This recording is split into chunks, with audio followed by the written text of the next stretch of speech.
आज हम आपको पुणे महाराष्ट्र की एक सच्ची घटना सुनाने जा रहे हैं। उस बेटी को न्याय दिलाने की जरूरत थी। इस कहानी को सुनाने का उद्देश्य भी किसी को परेशान करना नहीं है, किसी का दिल दुखाना नहीं है, बल्कि आपको सचेत करना है, आपको जागरूक करना है। आप जहां भी रहे हैं अपना ख्याल रखें, सुरक्षित रहें। ये घटना पुणे शहर की रहने वाली एक 14 साल की बच्ची की है, जिसके साथ बारी बारी से कुल 14 लोगों ने मिलकर उसके साथ बलात्कार किया। अब इस घटना को थोड़ा और विस्तार से समझते हैं। दरअसल यह सच्ची घटना महाराष्ट्र के पुणे शहर की है। यहाँ का एक थाना है बनवाड़ी, और इसी थाने क्षेत्र में रहने वाली एक लड़की जिसकी उम्र 14 साल है। उसके माता पिता पेड़ पौधों की नर्सरी में काम करते थे। उनका काम पेड़ पौधों की रखवालियों करना और उनका ध्यान रखने का था। यह 31 अगस्त की रात 10 बजे के आसपास की वारदात है। ये लड़की अपने माता पिता को बिना बताए उसके एक दोस्त से मिलने के लिए पुणे के रेलवे स्टेशन पर पहुंच जाती है और वहां जाकर उस लड़के का इंतजार करती है। रात के 10 बज चुके थे, मगर उसका दोस्त नहीं आया, जिसको लेकर वह परेशान होने लगी और रोने लगी। तभी एक ऑटो ड्राइवर वहां से निकल रहा था। उसने देखा कि एक लड़की अकेली खड़ी है और रो रही है। तभी ऑटो ड्राइवर उस लड़की के पास पहुंचा और उससे पूछा कि क्या हुआ, तुम क्यों रो रही हो और यहाँ अकेली खड़ी क्या कर रही हो? क्या मैं तुम्हारी मदद कर सकता हूँ? वह लड़की बहुत परेशान थी। उसे किसी के सहारे की जरूरत थी। उसे लगा कि शायद ये ऑटो ड्राइवर उसकी मदद कर सकता है, इसलिए उसने ऑटो ड्राइवर को सब कुछ बता दिया। उसने बताया कि वह घर पे बिना बताए अपने दोस्त से मिलने यहाँ रेलवे स्टेशन आई थी, पर अभी तक उसका दोस्त उससे मिलने नहीं आया।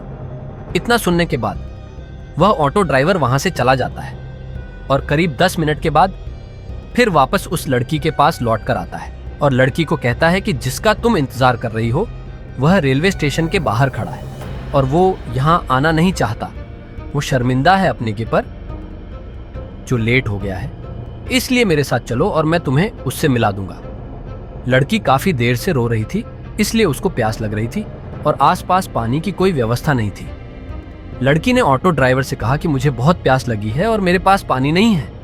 ऑटो ड्राइवर उस लड़की के लिए पानी की बोतल लेकर आया और उसे दे दी। दोनों साथ साथ पैदल चल रहे थे। अचानक उस लड़की को चक्कर आने लगा। वो बेहोश होकर गिरती, इससे पहले ही वो दोनों ऑटो तक पहुंच गए थे। लड़की ऑटो में बैठते ही बेहोश हो गई। फिर ऑटो वाला उसे जंगल की ओर ले जाता है, जहां ले जाने के बाद उसके साथ बलात्कार करता है। कई घंटे तक उसे अपने साथ रखता है और बलात्कार करता है। उस 14 साल की लड़की को कुछ होश नहीं था, क्योंकि वह नशे में थी। उसे पानी के रूप में कुछ नशीला पदार्थ पिलाया गया था। इसके बाद जब 2 या 3 घंटे बीत जाते हैं, वह ड्राइवर एक लॉज में ले जाता है। एक छोटा सा होटल होता है, तो वहाँ पर पहले से ही कुछ लड़के और युवक इंतज़ार कर रहे थे। लड़की एक कमरे में जाती है। 31 अगस्त की रात 10 बजे ये वाक़या शुरू होता है और उसके बाद होटल में जाने के बाद उस लड़की को अंदर कमरे में बंद कर दिया जाता है और उसके पूरे कपड़े उतार दिए जाते हैं, यानी कि उसके बदन पर एक भी कपड़ा नहीं था। लड़की को शर्म आ रही थी। वह पहले से ही परेशान थी, क्योंकि उसके साथ पहले ही बलात्कार हो चुका था। धीरे धीरे उसे होश आता है। तब तक उसके साथ लगभग 12 लड़के बारी बारी से रैप कर चुके थे। दिन निकल आता है और दिन भर यही काम चलता रहता है। एक के बाद एक लड़का आता रहता है और यह सिलसिला लगातार चलता रहता है। शाम हो जाती है, यानी कि उस कमरे के अंदर वह लड़की लगभग 24 घंटे तक रहती है और 24 घंटे तक उसके साथ बलात्कार पर बलात्कार कर रहे थे। वह भूख से प्यास से तड़पती रहती थी। वह कई बार कहती कि मुझे खाने के लिए कुछ दे दो, मुझे पीने के लिए पानी दे दो, मगर कोई भी उसकी गुहार नहीं सुनता, उसकी कोई पुकार नहीं सुनता। उस लड़की की चीख की आवाज़ उस कमरे से बाहर ना जाए, वह शोर न मचाए, इसलिए लड़की को बार बार इंजेक्शन दिया जा रहा था। वो हाथ जोड़कर माफ़ी मांगती रही और कहती रही कि उसे छोड़ दो, लेकिन कोई उसकी नहीं सुन रहा था। फिर 12 लड़कों में से एक लड़के को दया आ जाती है और उसके बाद ये लड़का उस लड़की को ले जाकर मुंबई के दादर रेलवे स्टेशन पर छोड़ देता था। फिर ये आरोपी सारे के सारे फरार हो चुके थे। इन्होंने सोचा कि शायद वह लड़की चली जाएगी। दादर रेलवे स्टेशन पर जाने के बाद वहाँ 2 सफाई कर्मचारी मिलते हैं और 2 सफाई कर्मचारी उस लड़की की हालत को देखने के बाद उसके साथ बलात्कार करते हैं, यानी कि अभी वह उन लोगों से बची थी कि 2 सफाई कर्मचारियों ने भी उसके साथ बलात्कार जैसी घटना को अंजाम दे दिया। सफाई कर्मचारियों ने उसके साथ बलात्कार करने के बाद अपने पास काफ़ी समय तक रखा और एक ऐसी ट्रेन में बिठा दिया जिस ट्रेन की जो दिशा थी वह उत्तर की ओर जा रही थी। किसों किलोमीटर का सफ़र करते करते लड़की चंडीगढ़ पहुंच जाती है। एक कोने में डरी हुई सहमी हुई बैठी रहती है। इस बीच न जाने कितने लोग आते हैं जाते हैं, मगर किसी भी व्यक्ति की नज़र उस लड़की पर पहुंची। लड़की बहुत बड़ी परेशानी से गुजर रही थी। उसकी परेशानी किसी को दिखाई नहीं दी। यह भी किसने जानने की कोशिश नहीं कि 48 घंटे से ज़्यादा उसके साथ 12 लोगों ने और 2 सफाई कर्मचारियों ने बलात्कार किया था। उसके साथ इतनी दरिंदगी हुई थी, फिर भी क्यों किसी की उस पर नज़र ही नहीं जा रही थी। जैसे ही ट्रेन चंडीगढ़ में जाकर रुकती है, एक जीआरपी का पुलिसकर्मी उधर से निकल रहा था। अचानक उसकी नज़र उस लड़की पर पड़ती है और वह उसे देखकर पल भर में समझ जाता है कि कुछ तो इसके साथ गलत हुआ है। फिर पुलिसकर्मी लड़की के पास जाकर उससे पूछता है कि तुम परेशान हो, मैं तुम्हारी कुछ मदद कर सकता हूँ। मगर लड़की पुरुष जाति के नाम से डरी हुई थी, घबराई हुई थी। लड़की ने पुलिसकर्मी को कुछ जवाब नहीं दिया। उसे लग रहा था कि हो न हो यह भी उसे ले जाकर उसके साथ वही करेगा जो बाकी सब ने किया। लड़की चंडीगढ़ उतर जाती है क्योंकि उस ट्रेन का लास्ट स्टेज था। वह रेलवे स्टेशन पर उतर जाती, उतर कर एक जगह बैठी होती है, मगर वह पुलिस वाला बहुत अच्छा इंसान था। लड़की की हालत देखकर उसने CWC and child welfare committee से संपर्क बनाया।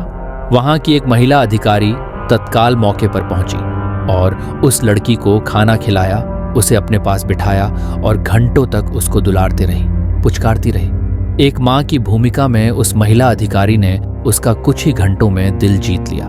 दिल जीतने के बाद उसने लड़की ने अपनी आपबीती बताई और पूरी कहानी घर से निकलने से लेकर और चंडीगढ़ पहुंचने तक की एक एक वाक्य जब बताया तो महिला अधिकारी का रो रो कर बुरा हाल हो गया।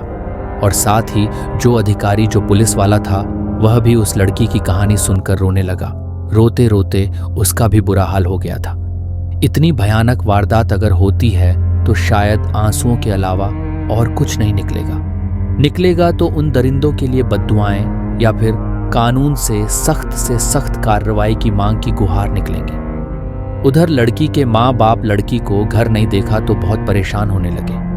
वे ज्यादा पढ़े लिखे नहीं थे, इसलिए उन्होंने वहीं बनवारी थाने में जाकर अपनी बेटी की गुमशुदगी दर्ज कराई। बनवारी थाने की पुलिस ने आसपास के लोगों से पूछताछ की और धीरे धीरे उसके बारे में जानने की कोशिश की।